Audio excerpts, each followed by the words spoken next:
അതായത് ആ ദൃശ്യങ്ങൾ കാണുന്ന ഏതൊരാൾക്കും ബോധ്യമാകുന്നൊരു കാര്യം ഒരു വലിയ ഗൂഢാലോചന നടന്നിട്ടുണ്ട് എന്നുള്ളതാണ്. ആ ഗൂഢാലോചന നടത്തിയത് സമരക്കാരല്ല, മന്ത്രിയും അതുപോലെ തന്നെ മന്ത്രിയുടെ ഭാഗത്തു നിന്ന് നിൽക്കുന്ന ആളുകളുമാണ്.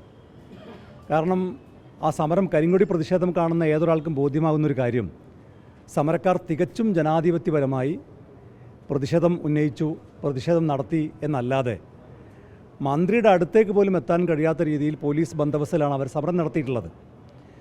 കണ്ണൂരിൻ്റെ ഒരു രീതി നമുക്കറിയാം.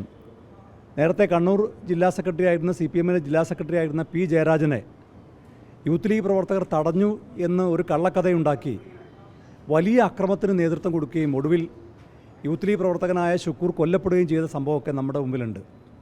സമാനമായ രീതിയിൽ കണ്ണൂരിലും കേരളത്തിലും വലിയ അക്രമങ്ങൾക്ക് കോപ്പ് കൂട്ടാനുള്ള ശ്രമമാണോ ഈ വീണ ജോർജിൻ്റെ അക്രമത്തിൻ്റെ തിരക്കഥയ്ക്ക് പിന്നിലെന്ന് ന്യായമായി സംശയിക്കത്തക്ക രീതിയിലാണ് ഇപ്പോൾ കാര്യങ്ങൾ മുമ്പോട്ട് പോകുന്നത്.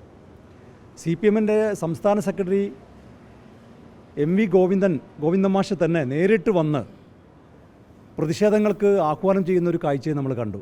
മുഖ്യമന്ത്രി മിനിറ്റുകൾക്കുള്ളിൽ സംഭവസ്ഥലത്തേക്ക് എത്തുന്നു, ആരോഗ്യമന്ത്രി മുഖ്യമന്ത്രിയുമായി ഫോണിൽ സംസാരിക്കുന്നു, സ്പീക്കർ തന്നെ നേരിട്ട് അഡ്മിഷൻ കൊടുക്കണം, അഡ്മിഷന് വേണ്ട ഏർപ്പാടുകൾ ചെയ്യാം എന്ന് പറഞ്ഞാൽ അഡ്മിറ്റാക്കുന്നത് ഡോക്ടർമാരോ അല്ലെങ്കിൽ ഏതെങ്കിലും ഈ പരിശോധിക്കുന്ന ആളുകളൊന്നും അല്ല.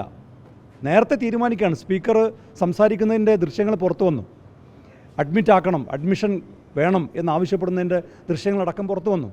അപ്പോൾ ഇതെല്ലാം കൂട്ടി വായിക്കുമ്പോൾ ഇത് കൃത്യമായ ഒരു ഗൂഢാലോചനയുടെ ഭാഗമായിട്ടാണ് ആരോഗ്യമന്ത്രി ആക്രമിച്ചു എന്നൊരു കഥയുണ്ടാക്കി അതിനെ തുടർന്ന് വലിയ അക്രമങ്ങൾക്ക് കോപ്പുകൂട്ടാനും പ്രതിരോധത്തിലായ ആരോഗ്യ വകുപ്പും ആരോഗ്യമന്ത്രിയും കേരള സർക്കാരുമൊക്കെ ഈ സമരങ്ങളെ വഴിതിരിച്ചു വിടാൻ വേണ്ടിയുള്ളൊരു ആസൂത്രിതമായ നീക്കമാണോ എന്ന് സംശയിക്കത്തക്ക രീതിയിലാണ് ഇപ്പോൾ കാര്യങ്ങളുള്ളത്. അപ്പോൾ ആരോഗ്യമന്ത്രിയുടെ കൈക്ക് പരിക്ക് പറ്റി എന്നാണ് ഒന്ന്. അവരുടെ കൈക്ക് എന്തോ ഒരു അടയാളമുള്ളതിൻ്റെ ദൃശ്യങ്ങളും പുറത്തു വന്നു. പക്ഷേ അതിനുശേഷം പുറത്തു വന്ന ദൃശ്യങ്ങൾ എന്താണ്? രാവിലെ മുതൽ അവർ പങ്കെടുത്ത പരിപാടിയിലെല്ലാം ആ കൈയുടെ അടയാളമുണ്ട്. അപ്പോൾ അത് പൊളിഞ്ഞു. പിന്നെ പറയുന്നത് കഴുത്ത് പിടിച്ച് തിരിച്ചു എന്നാണ്. ഇപ്പോൾ CPM-ന്റെ സംസ്ഥാന സെക്രട്ടറി തന്നെയാണ് പറയുന്നത് കഴുത്ത് പിടിച്ച് തിരിച്ചു, കൈ പിടിച്ച് തിരിച്ചു എന്നൊക്കെ. ഇതൊക്കെ വിശ്വസിക്കാൻ കഴിയുന്ന ഒരു കഥയാണോ?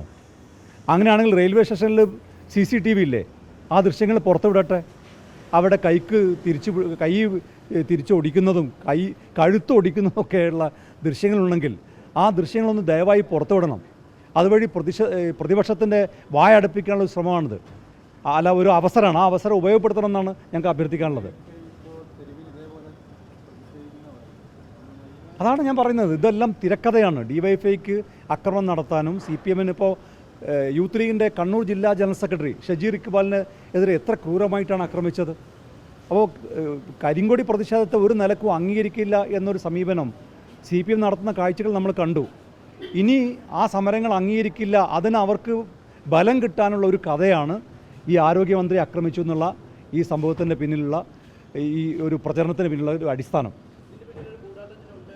ഗൂഢാലോചന ഉണ്ടെന്ന് ഉറപ്പാണ്. ഇത് ഇവർ നേരത്തെ മുഖ്യമന്ത്രിയും ആരോഗ്യമന്ത്രിയും CPM-ന്റെ സംസ്ഥാന സെക്രട്ടറിയും എല്ലാം കൂടി ആലോചിച്ചതിൻ്റെ ഒരു ഫലമായിട്ടാണോ?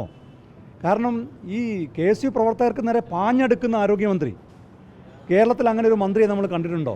ഒരു കരിങ്കൊടി പ്രതിഷേധം കാണുമ്പോൾ പ്രതിഷേധക്കാർക്ക് നേരെ പാഞ്ഞെടുക്കുക, അവരെ ആക്രമിക്കാൻ ഓടി വരിക, അതല്ലേ ആരോഗ്യമന്ത്രിയുടെ ഭാഗത്തുനിന്ന് ഉണ്ടായിട്ടുള്ളത്? അതൊരു ആരോഗ്യമന്ത്രിയുടെ ഭാഗത്തുനിന്ന് ഉണ്ടാവേണ്ടതാണോ? അപ്പോൾ ഇത് കൃത്യമായ ഗൂഢാലോചനയാണ്. ഇപ്പോൾ പുറത്തു വന്ന ദൃശ്യങ്ങൾ കാണുന്ന ഏതൊരു കൊച്ചു കുട്ടിക്ക് പോലും ബോധ്യമാകുന്നത് ഇതൊരു ഗൂഢാലോചനയാണ്, ഇതൊരു തിരക്കഥയാണ്.